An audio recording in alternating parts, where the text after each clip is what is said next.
Hello everyone, Melissa here, showing you how I made some moon pie cookie sandwiches. And I'm just going to get right into it because I didn't record an intro because, I was wearing pajamas still and didn't feel like it. So I debated on making a graham cracker cookie for this, but I decided I wanted to have a nice soft cookie, so I kind of combined my chocolate chip cookie recipe with a graham cracker cookie recipe. So instead of white sugar, I went ahead and added some molasses and honey, but I started it off pretty much similar to my chocolate chip cookies. So I blended up really soft butter with my sugars, and I blended those up really well before adding in 2 eggs. After adding in the eggs, you're just going to want to blend that up again very well before you add in all of your dry ingredients. Now to give it another graham crackery flavor, I went ahead and added some whole wheat flour to this recipe with a little bit of the all-purpose flour. And I also added in some cinnamon and my good amount of salt. And then to make them all puffy, I added in baking powder instead of baking soda. So then go ahead and get that all mixed up too. And then once the flour is all mixed up in there, you'll be ready to scoop it out. I did this a really bizarre way. I just kind of scooped it out onto some saran wrap. You could do it directly onto a plate or a wax paper or even like a Ziploc bag, but you're going to want to go ahead and cool this batter before you actually bake it.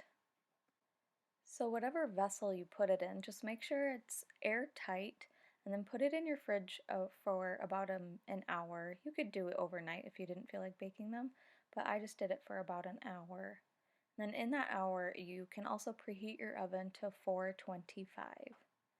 So when they've cooled down and they're not nearly as soft as they were, go ahead and put some on a cookie sheet at 425 and bake them for 7 to 9 minutes depending on your oven.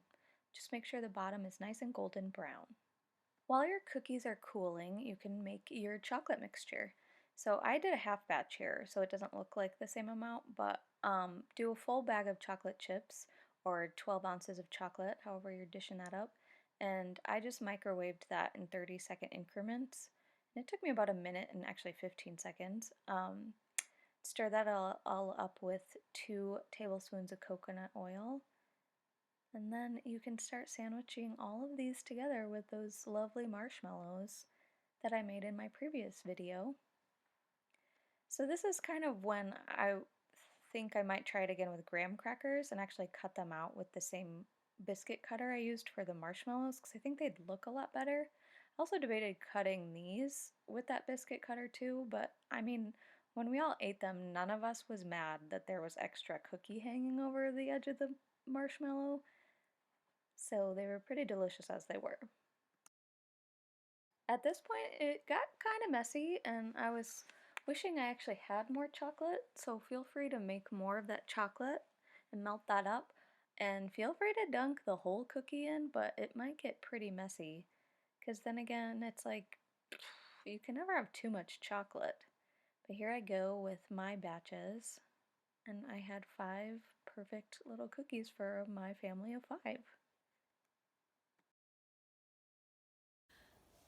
Okay, so here's some homemade moon pies. They didn't end up as elegant and beautiful as I was hoping, but I feel like I could do a couple different things. And if I ever sell them in a shop, I think I could get there.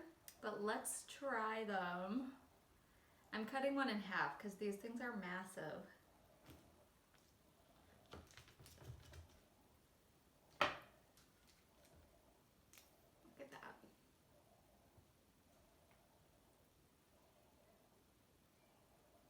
My God, I don't even know where to start.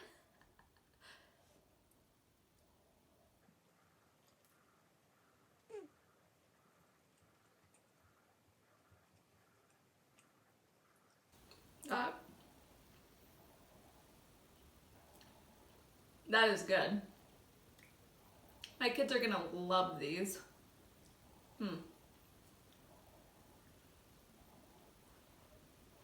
Thank you.